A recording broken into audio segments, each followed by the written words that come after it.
On pose les enjeux de ce numéro d'Ethic et Smart avec Jean Leviste. Bonjour. Bonjour. Bienvenue, heureux de vous retrouver. Vous êtes consultant senior chez Sopra Steria Next, la marque de conseil en transformation digitale du groupe Sopra Steria.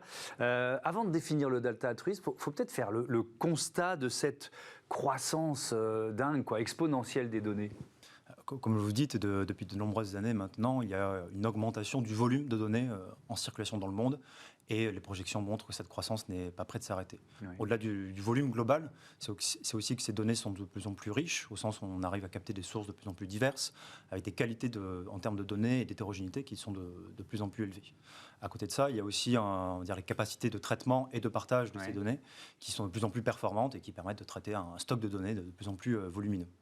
Donc ça, c'est ce qui existe déjà et ce qui nous attend. Mais il y a une situation qui est importante, il y a un mot qui est important, c'est le mot confiance.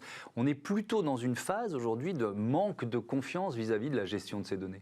C'est assez paradoxal, c'est que d'un côté, en effet, il y a beaucoup plus de données en circulation, mais on observe que chez les individus, les entreprises et tout type d'organisation, il y a une vraie méfiance à partager ces données, y compris à des finalités d'intérêt général pour le bien commun. Cette méfiance vis-à-vis du numérique et du partage de ces données, on peut en trouver deux sources à peu près. C'est d'une part la multiplication de tout type de scandales liés à une utilisation malveillante de ces données. Alors on peut penser à Cambridge Analytica lors des dernières élections américaines qui avaient vraiment pour vocation d'aller piller un certain nombre de données personnelles, ou alors des cyberattaques sur différents types d'hôpitaux qui ont fait rendre compte auprès des individus que leurs données potentiellement étaient précieuses et que des personnes malveillantes voulaient les attaquer. La deuxième source, c'est que lorsqu'on va dans le champ numérique, sur un réseau social, un moteur de recherche, les gens du numérique ont une exploitation lucrative de ces données et surtout une exploitation systématique de ces données. Donc forcément, lorsqu'on nous propose de partager des données pour l'intérêt général, nécessairement les individus, les entreprises ont peur de le faire.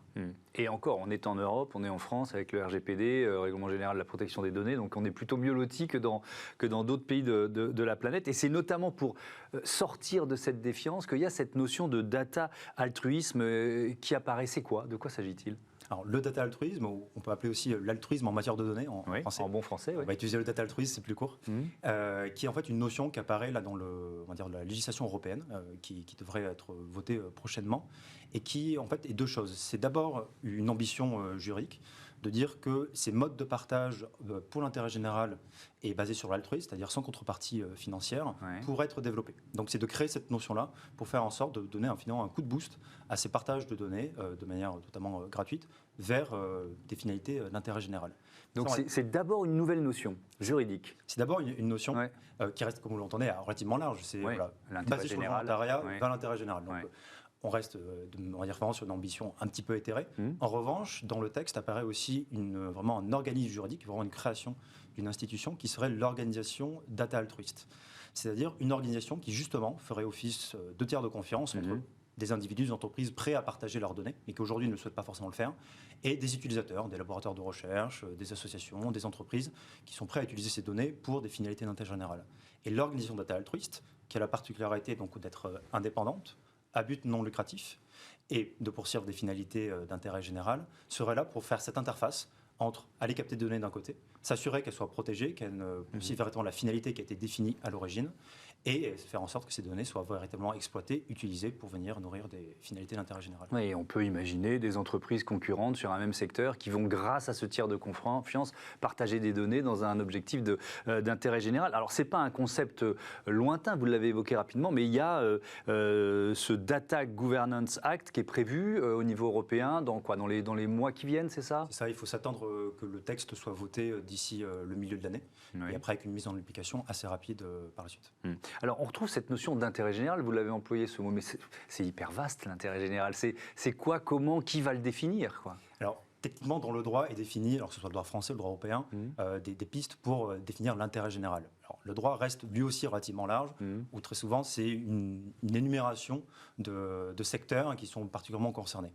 Donc, et c'est ce que va faire le DGA également, de lister un peu les secteurs qui sont les plus propices à le faire. Mais une fois qu'on a dit ça, c'est lorsqu'on se penche vraiment sur la notion de data altruisme, il y a des secteurs qui sont l'intérêt général et qui en plus ont un besoin de données qui sont particulièrement ciblés.